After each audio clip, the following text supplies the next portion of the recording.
J'ai toujours aimé vendre du rêve. C'était pas dans le but de faire de l'argent. C'était vraiment cette notion de rêve et de magie. J'avais envie que ce soit Noël toute l'année, en fait, dans l'esprit des gens. Et quand j'étais petite, je voulais avoir un magasin qui vendait des rêves pour les gens qui en avaient plus. La petite voix, la petite voix, la petite voix, la petite voix. Bonjour, je suis Herveline et j'ai le plaisir de vous présenter La Petite Voix, le podcast qui donne la parole à ceux et celles qui nous font du bien. Ils sont psy, sophrologues, magnétiseurs ou autres et se consacrent à notre bien-être et à notre développement personnel. Que vous soyez sceptique ou convaincu, vous serez sûrement curieux de leurs histoires. Quel chemin ont-ils parcouru pour choisir ces métiers dédiés aux autres ? En quoi consiste leur pratique et que leur apporte-t-elle ? Voilà les questions que je vais leur poser lors de ces conversations intimes, sans blabla. Des conversations qui vont nous éclairer, nous inspirer. Si vous aimez ce podcast, parlez-en autour de vous et dites-le moi avec des étoiles sur iTunes. N'oubliez pas aussi de vous abonner pour ne rater aucun épisode. Alors, prêt à écouter La Petite Voix pour entendre la vôtre ? La Petite Voix, le podcast, c'est parti ! Et si, finalement, tout était possible ? Et si la vie pouvait nous offrir des possibilités illimitées ? Et si l'on pouvait vivre uniquement dans la joie, dans le plaisir, sans avoir besoin de traverser d'épreuves ? Mon invitée du jour, Camille Griselin, est tellement convaincue de cela que vous verrez, elle va vous en convaincre. Elle qui voulait vendre du rêve quand elle était petite. Finalement, dans son activité de thérapeute et d'hypnothérapeute, c'est ce qu'elle fait et qu'elle vit pleinement aujourd'hui. Bienvenue dans un épisode plein d'optimisme, de joie et de douceur aussi. Avec Camille, nous allons parler d'un magasin qui fait faillite, de pilotage automatique, de l'envie et du plaisir de former d'autres thérapeutes et de gratitude. Bonjour Camille, bienvenue dans La Petite Voix. Bonjour, merci de m'inviter, de me recevoir. Écoutez, moi je suis ravie de vous recevoir. Avant de faire un peu plus ample connaissance, c'est l'objet de ce podcast, j'aimerais que vous vous présentiez brièvement s'il vous plaît. Alors, je m'appelle Camille Griselin, j'ai 42 ans, je vis à Cholet, juste en dessous de Nantes. Et mon métier consiste à aider les gens à reprendre le pouvoir sur leur vie, à être heureux. Et pour cela, j'ai notamment l'outil de l'hypnose. Waouh, quel beau métier alors, présenté comme ça. Alors Camille, moi j'ai entendu parler de vous par deux personnes, à la fois par Alexia Terroitin, qui est une sophrologue que j'avais eu la chance d'interviewer l'an dernier et qui a suivi une formation auprès de vous et qui m'a dit vraiment Herveline, elle est formidable. Et puis j'ai une amie coach, Virginie Mathieu, en région nantaise, qui elle aussi m'a parlé de vous. Donc là je me suis dit qu'il fallait que je creuse un peu. Et puis on a un petit peu échangé avant d'enregistrer ce soir et je me suis dit qu'effectivement on avait certainement des choses à se dire et en tout cas vous aviez certainement des choses intéressantes à partager avec nous dans La Petite Voix. Donc vous nous le dites, vous êtes thérapeute, vous utilisez comme outil notamment l'hypnose, mais moi j'aimerais comprendre comment votre parcours s'est fait, comment vous en êtes arrivé là, parce que je crois qu'au départ vous étiez plutôt dans le commerce, si je ne dis pas de bêtises. C'est ça, j'ai eu plusieurs entreprises dans le commerce, plusieurs magasins, et j'ai toujours aimé le contact avec les gens. J'avais des clients qui venaient entre midi et 2 et qui me disaient « Oh, vous êtes ma bouffée d'oxygène ». Ils venaient pas pour les produits que je vendais, ils venaient juste pour discuter, en fait, à leur pause. Donc ça a un peu commencé comme ça, et je me suis rendu compte que ce qui me plaisait dans le commerce, c'était avant tout l'humain. Et j'ai découvert l'hypnose il y a maintenant 11 ans. Ah, d'accord. Alors, on va juste revenir, avant de parler de l'hypnose, revenir un tout petit peu en arrière. Qu'est-ce qui, au départ, a fait que vous soyez dirigée vers le métier de commerçante ? Eh bien, j'ai toujours aimé vendre du rêve. Je voulais introduire un peu le rêve, la magie dans la vie des gens. C'était pas dans le but de faire de l'argent. C'était vraiment cette notion de rêve et de magie. J'avais envie que ce soit Noël toute l'année, en fait, dans l'esprit des gens.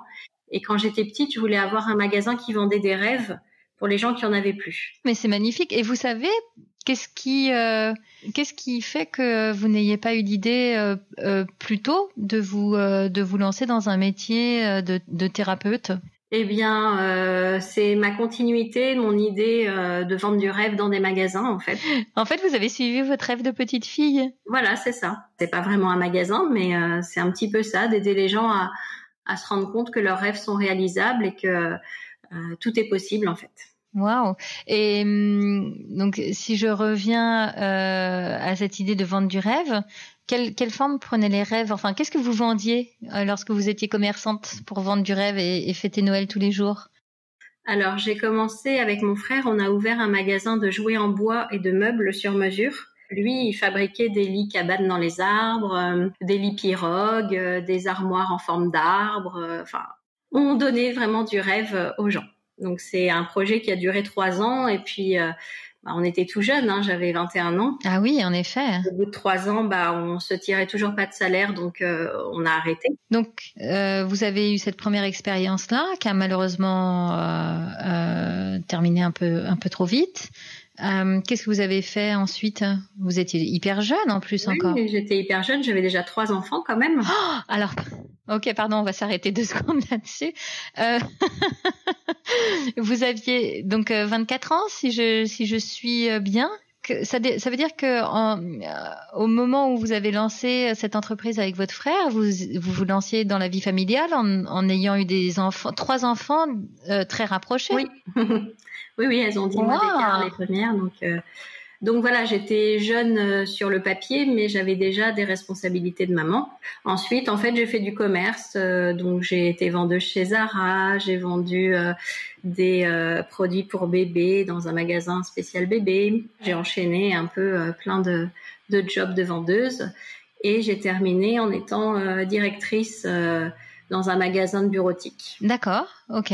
Et qu'est-ce qui vous plaisait alors vous l'avez un petit peu dit tout à l'heure, mais dans ce métier de vente? Eh bien, c'était ça, d'avoir des gens qui venaient et de pouvoir les conseiller, de trouver une solution à leurs problématiques. Donc, il y avait déjà cette idée un peu d'accompagnement. Voilà, je me rappelle quand j'ai travaillé chez Etam aussi, et quand je conseillais les gens dans la cabine, en fait, elles venaient en n'aimant pas leur corps, en se trouvant pas jolies.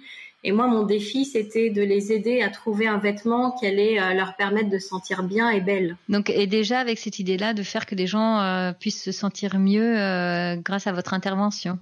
Je sais pas si je m'en rendais vraiment compte, mais c'est que moi, ça me faisait du bien de les voir repartir de ce Donc, en tout cas, ça me faisait du bien à moi. Et du coup, vous aviez... on parlait de rêve là en début d'entretien. Vous aviez quel rêve en tête à cette époque-là? Parce que vous étiez toute jeune, mais comme vous le dites, vous aviez déjà eu pas mal d'expériences professionnelles et puis surtout une vie de famille déjà bien remplie. Vous étiez dans quel état d'esprit? J'étais plutôt à l'époque dans la survie, parce que avec donc la faillite de mon magasin et le père de mes filles qui est parti au même moment, j'étais un peu en galère. Donc, oui, en effet, dans la survie. Et mon rêve, en fait, c'était juste de pouvoir offrir à mes filles au moins aussi bien que ce que moi j'avais eu quand j'étais enfant. Donc, il y avait vraiment l'idée de se battre un peu ou Eh bien, à l'époque, oui. À l'époque, j'avais cette croyance que la vie était un combat. Donc, croyance que j'ai abandonnée depuis. Mais j'avais l'impression que plus j'en bavais, plus je méritais le bonheur. Donc, j'avais bien tout fait comme dans les contes de fées. J'étais passée par les étapes les pires.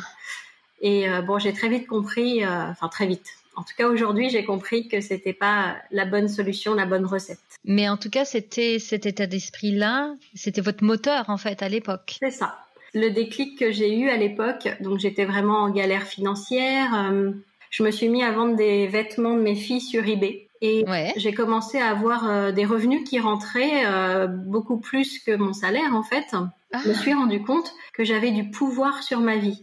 J'avais du pouvoir sur mon salaire, j'avais du pouvoir sur ce que je pouvais offrir à mes filles. Et le fait, c'était une mini-entreprise quelque part. Et c'est là que j'ai eu le déclic de me remettre à mon compte parce que j'étais prête cette fois-ci. Et j'avais vraiment envie de choisir ma vie et de pas attendre un salaire tous les mois pour m'en sortir. Il y a vraiment l'idée de reprendre les rênes, quoi. Et contrairement à ce qu'on disait tout à l'heure où vous disiez je subissais, là tout d'un coup vous subissez plus. Voilà. Je subissais dans le silence parce que j'étais pas du style à me plaindre ou à demander de l'aide. Je pensais que c'était pas bien de demander de l'aide. Donc j'ai gardé beaucoup pour moi. J'étais très très seule. Et là, en trouvant ça, je me suis sentie reprendre le pouvoir sur ma vie. J'étais plus obligée d'attendre. Je pouvais passer à l'action et je voyais bien que en fonction de la manière dont je rédigeais les annonces, les photos que je prenais, eh ben, je pouvais vendre plus cher et j'avais vraiment, voilà, du pouvoir. Et donc concrètement, à quoi ce déclic-là vous a emmené? Eh bien, l'étape suivante, je suis allée me former à l'hypnose et je me suis mis à mon compte. Je me suis dit, qu'est-ce que je garde comme essence de ce qui me plaît, en fait, c'est vraiment l'autre.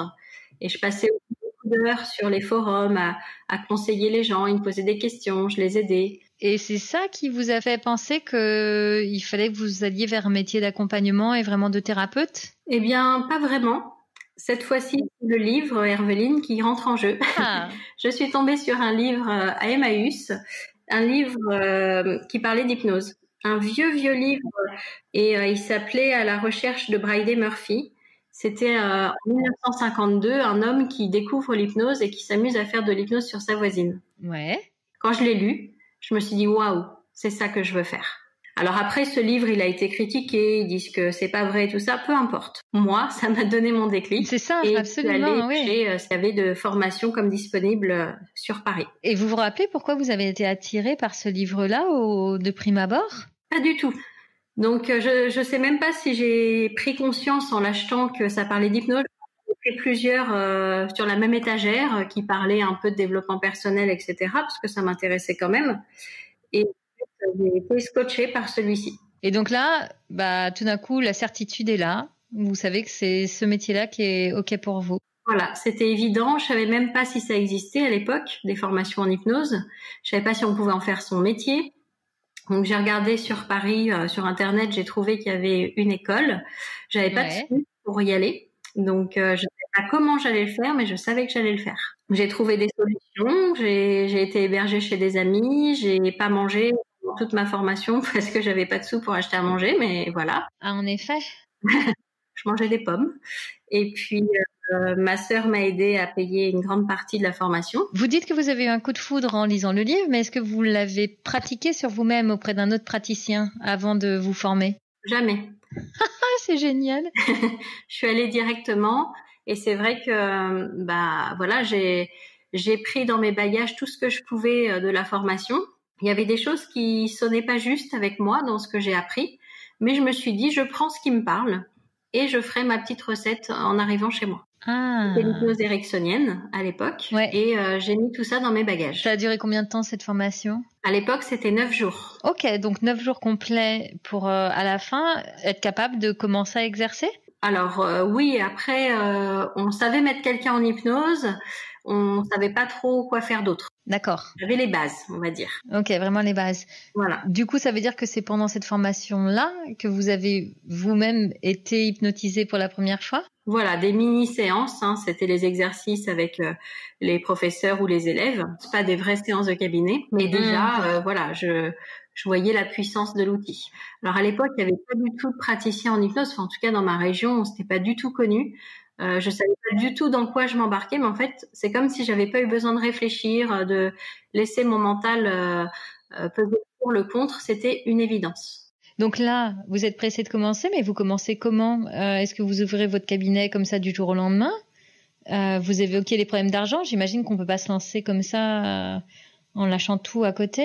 Donc là, j'avais plus rien, j'avais plus de salaire. Et je rentre, donc ma formation c'était du 1er au 10 juillet. Je rentre donc le 11 juillet et je regarde sur le site de l'auto-entrepreneur comment on fait pour se déclarer. C'est bien marqué, tant que vous n'avez pas validé l'inscription, on ne tiendra pas compte de ce que vous êtes en train de faire sur le site. Donc moi je me dis, je me déclarerai en septembre. Je vais pas jusqu'au bout et je me dis, je me déclarerai en septembre. Et 3 jours après, je reçois un courrier dans ma boîte aux lettres. Félicitations pour votre inscription sur le site de l'auto-entrepreneur. Donc la vie a un petit peu accéléré en fait les choses. Ouais. Et, donc 5 jours après ma formation, j'étais déclarée. Donc il a fallu que je bouge et que je fasse parler de ce que je faisais, etc. Donc je me suis entraînée sur 2-3 personnes de ma famille.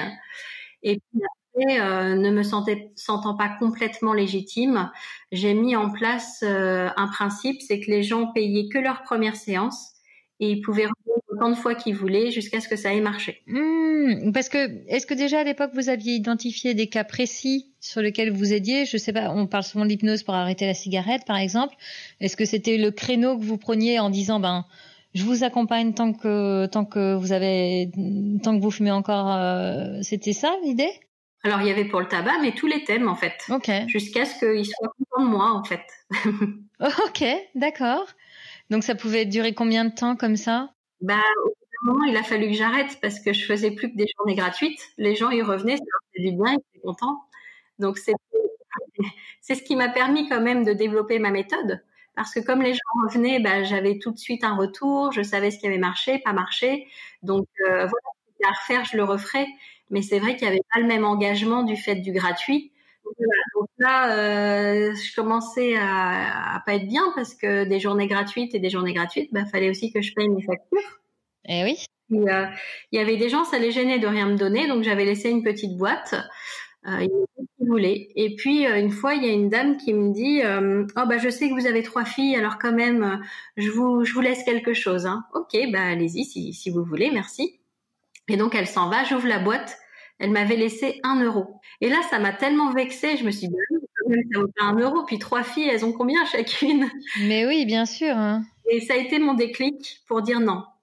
C'est fini, j'arrête de faire du gratuit. Je pourrais pas m'en sortir, en fait. Bien sûr. Et donc, voilà, je me suis autorisée à recevoir de l'argent pour ce que je faisais, ce que j'aimais faire. Oui, à la valeur de ce que vous apportiez aux gens, en fait. Parce que cette période-là de première séance payante et les autres gratuites, ça a duré combien de temps alors? Ça a bien duré 1 an. Ah oui, en effet. Mais malgré tout, j'imagine que cette année-là vous a permis, c'est pas très joli dit comme ça, mais de vous faire la main. Voilà, par exemple, je me suis rendu compte que faire arrêter les gens de fumer, c'était super, ça marchait.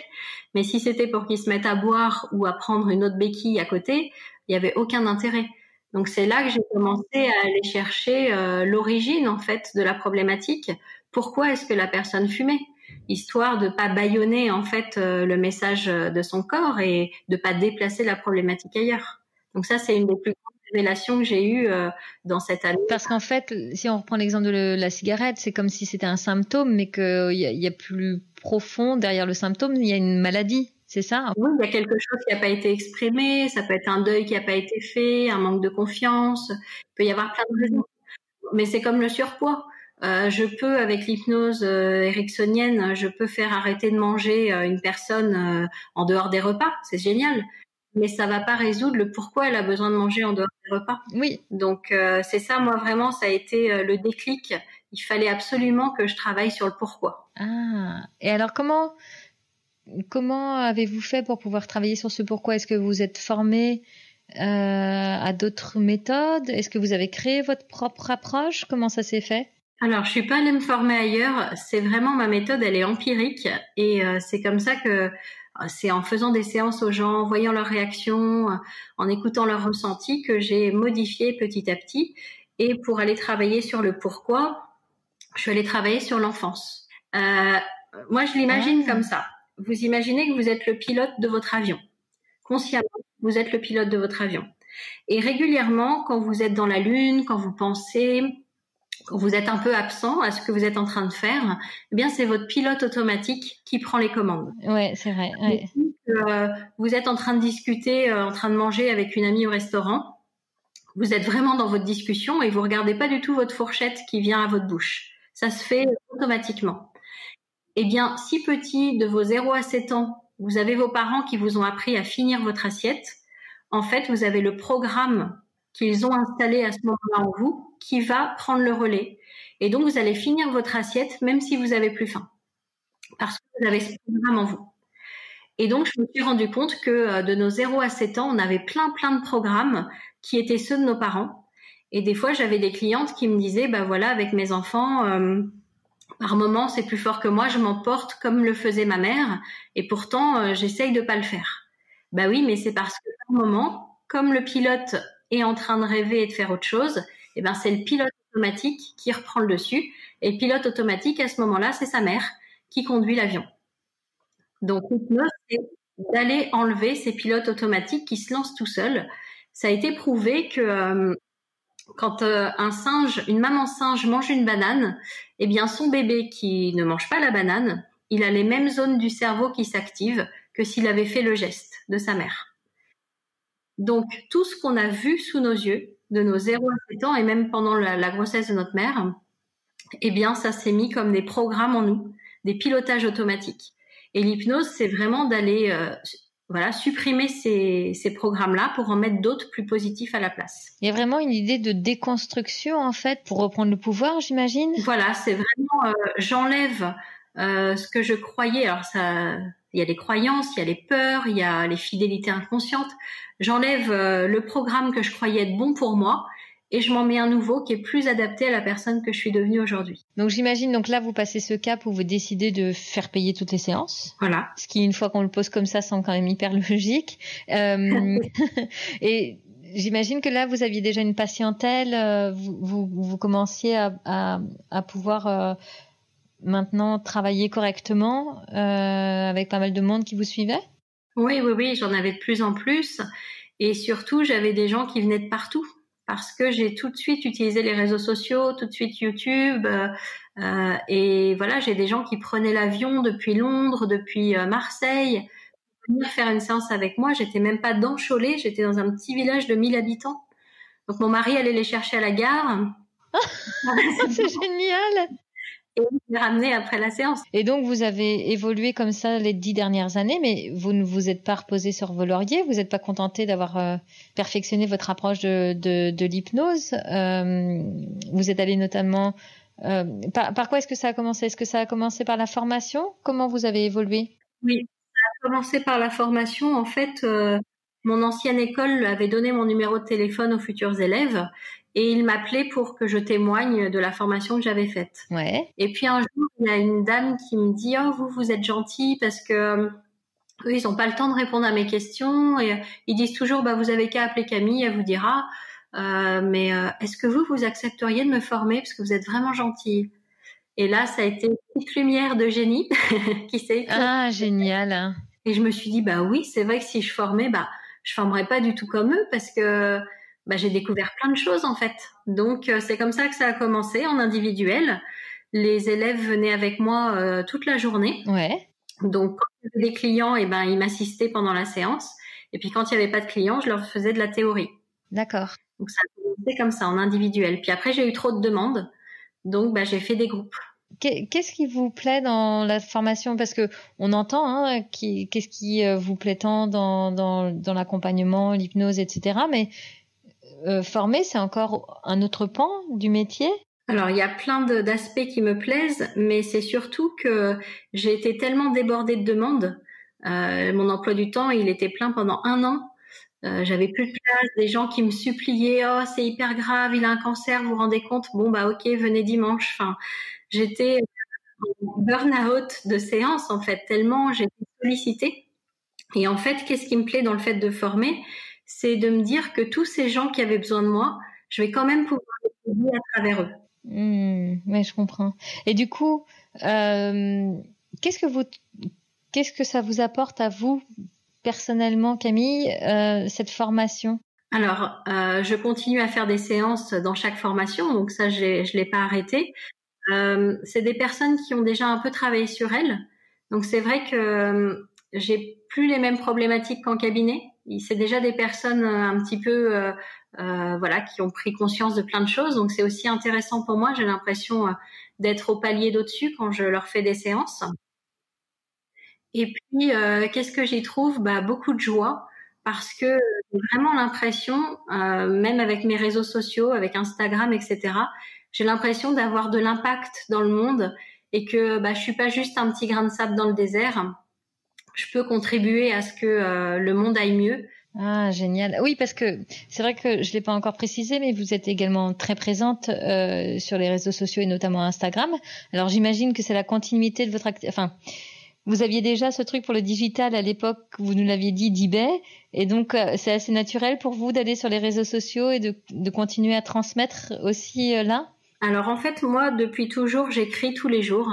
J'écris mes ressentis, j'écris mes émotions, j'écris ce qui me passe par la tête. Ah. Pour moi, ça a été naturel de le partager à voix haute, même si c'est par écrit, mais voilà, avec les autres. Aujourd'hui, votre pratique, votre métier, il est consiste en quoi? Est-ce que déjà vous continuez à recevoir des patients en cabinet?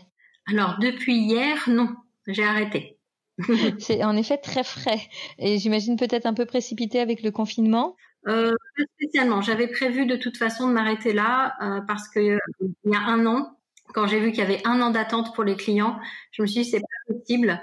Si vraiment ils voulaient une deuxième séance, je suis incapable de leur donner avant un an. Donc moi c'était pas aligné avec ce que je voulais proposer. Donc j'ai arrêté. Et donc aujourd'hui mes journées c'est de la formation et c'est beaucoup d'écriture. J'écris énormément. J'ai aussi été repérée par un éditeur. Et pour la petite histoire, j'étais chez une amie à Paris qui a écrit plein de livres et elle me montre ses livres. Donc c'était les éditions Trait Daniel et je me dis dans ma tête, oh là là, j'aimerais bien moi aussi être éditée par eux. Et 3 jours après, sur Instagram, qui me contactent, les éditions Trait Daniel, qui veulent que je devienne une de leurs auteurs. C'est extraordinaire. Alors que je l'ai même pas dit à voix haute, c'était dans ma tête. Et 3 jours après, ils me contactent. Génial. Donc si je reviens maintenant plus à votre activité, à ce qu'est l'hypnose. Alors on en a tous maintenant quand même une petite idée, mais est-ce que vous pouvez me réexpliquer, et avec votre vision à vous, en quoi consiste l'hypnose, comment elle aide, par quels moyens? Donc l'hypnose, ça permet, si on reprend l'exemple du pilotage automatique, ça permet d'écarter, alors notre méthode, parce qu'il y a plein de méthodes d'hypnose, mais la nôtre, ça permet d'écarter le fameux pilote, donc notre conscient, notre mental, de l'écarter. Un peu comme le dentiste va maintenir notre langue le temps d'aller soigner une carie pour pas être gêné par la langue. Donc on va écarter ce pilote pour pouvoir accéder au pilotage automatique et donc au programme, aux fichiers qui sont là. Et on va demander à cet inconscient de faire une mise à jour et d'enlever les vieux programmes, les vieilles croyances, les vieilles peurs, les vieilles fidélités pour pouvoir mettre un nouveau programme. Parce que je ne sais pas si vous savez, Herveline, mais il faut se dire que notre conscience est 12% de ce qu'on fait et donc le reste, c'est inconscient. Donc, entre 12% et 88%, quand on a une envie, qui c'est qui gagne? C'est les 88%. Voilà. Donc, par exemple, une femme qui a envie d'être enceinte, elle a très envie d'être enceinte, ça fait des années qu'elle essaye, mais c'est que 12% cette envie. Alors qu'il y a 88% qui bloquent pour une raison ou pour une autre. Par exemple, sur ce thème-là, par exemple, j'ai eu beaucoup de clientes qui n'arrivaient pas à être enceintes. Et quand on est remonté en arrière pour trouver d'où ça venait, c'est quand elles étaient petites, elles avaient eu en garde leur frère ou leur sœur et ils s'étaient blessés, il était tombé du lit en hauteur ou il s'était coupé ou c'est une sorte de promesse inconsciente. Je suis pas une bonne maman. Elles ont beau le vouloir de toute leur force, c'est que 12%. Donc l'hypnose, ça permet vraiment d'aller voir cette chose inconsciente. Et en hypnose, donc on peut faire ce qui s'appelle du signaling, c'est-à-dire qu'on pose des questions à l'inconscient sous hypnose. Et il nous répond par la déglutition. Ça ressemble un peu à la kinésiologie. Et on peut aller trouver d'où vient le blocage. Donc, vous avez des cas concrets où vous avez mis à jour avec un patient quelque chose que lui-même n'avait pas du tout en tête? Alors oui, il y a plein de cas. J'ai eu un monsieur, par exemple, qui avait une allergie. Et quand on est allé chercher d'où ça venait, en fait, c'était de la tristesse. Parce que quand il était petit, son animal de compagnie est mort. Et son animal de compagnie, qui est pas un animal quand même très très courant en compagnie, c'était une oie. Et quand il est revenu à la réalité, il m'a dit mais quand même, ça fait des années que je suis allergique pour une oie. Et donc l'allergie a disparu parce qu'il a fait le deuil de son oie. Et c'est pareil avec les phobies, c'est incroyable de voir comment l'inconscient peut bugger. Par exemple, on avait un petit garçon qui était phobique des angles de table, de chaises, parce que petit, il a failli mourir en Angleterre. Et du coup, en vous écoutant, je me demande si ça marche aussi pour les traumas. Est-ce qu'on peut aller les revisiter? Alors, on peut aller les revisiter. Par exemple, autrefois, j'ai eu un petit garçon, lui, c'était récent, il était en classe découverte et ils ont découvert un cadavre. Et il me dit, j'arrive plus à voir la dame dans ma tête. Et donc, on peut atténuer, on peut pas enlever, ça s'est passé, on peut pas le supprimer, mais on peut l'atténuer. Donc on a gommé au maximum l'image pour qu'il la voit plus dans sa tête tout le temps. Ok, donc en fait, ce que je comprends, c'est que l'hypnose, on peut vraiment l'utiliser et la manière dont vous l'abordez, on peut vraiment l'utiliser dans une variété de cas, enfin à chaque fois qu'il y a une émotion qui bloque, quoi. C'est ça. Pour moi, toutes les problématiques qu'on a dans notre vie d'aujourd'hui sont liées à des émotions d'hier qu'on n'a pas évacuées. Et je suis convaincue qu'on avait tous un journal intime sur lequel on notait au fur et à mesure ce qu'on a ressenti dans notre journée. Je suis sûre que on irait tous hyper bien. Vous voyez où dans 5 ans, Camille ? Dans 5 ans, je me vois avec plein de gens que j'aurai embauchés et qui eux-mêmes aideront plein de gens à aller bien. Donc je vois ça en grand et je vois vraiment les gens beaucoup plus heureux qu'avant et que toute l'équipe y ait contribué. Merci, c'est une approche comment je vous écoute là et dynamisante et qui met en joie, quoi.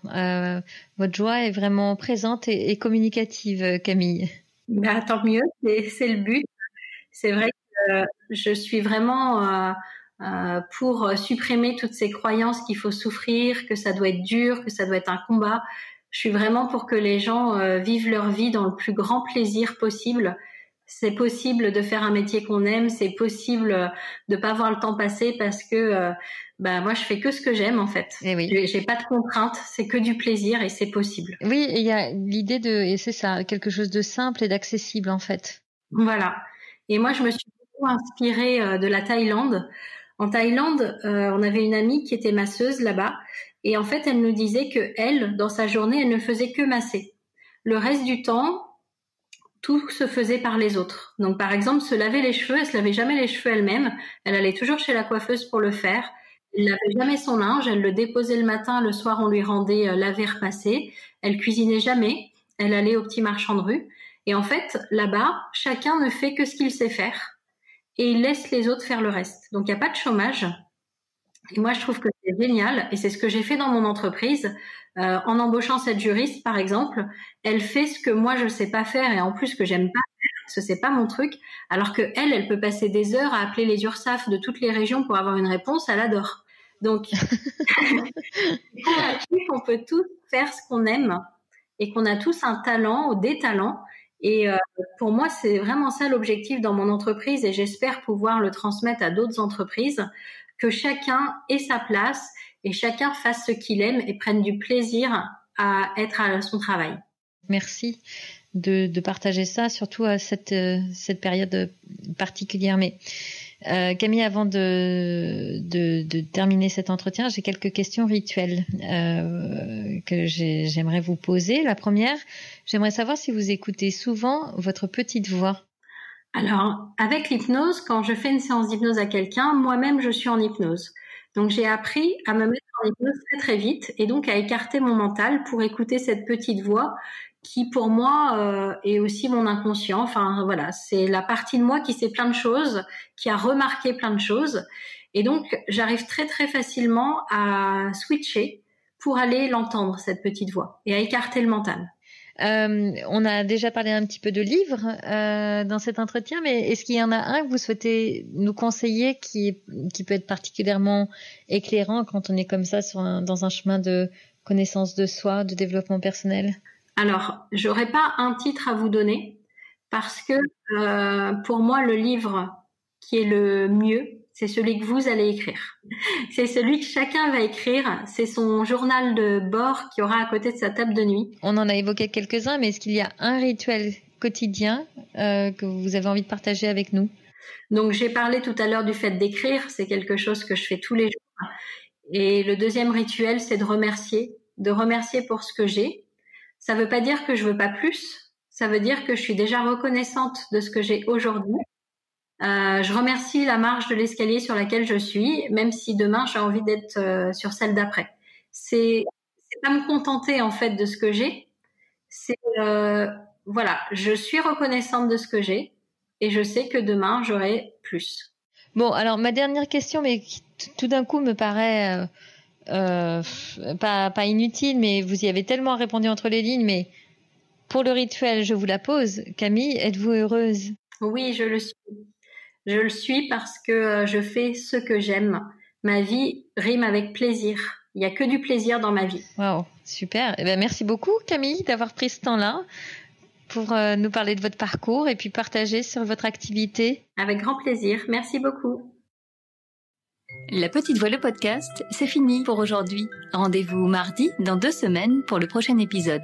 Si celui-ci vous a plu, alors dites-le moi avec des étoiles sur iTunes. Parlez-en aussi autour de vous. Et pour ne rater aucun épisode, pensez à vous abonner sur votre appli de podcast ou sur les réseaux sociaux. Vous me trouverez en cherchant La Petite Voix, le podcast sur Facebook, Instagram, Twitter et YouTube. D'ailleurs, c'est sur ces pages que je vous raconte les coulisses de ma rencontre du jour et que vous trouverez toutes les références de l'épisode. Une dernière chose qui me tient vraiment à cœur, je serais ravie d'échanger avec vous sur vos impressions, de recevoir vos questions et vos suggestions sur les invités que vous aimeriez entendre. Alors surtout, n'hésitez pas à m'écrire. Merci beaucoup et à bientôt sur La Petite Voix.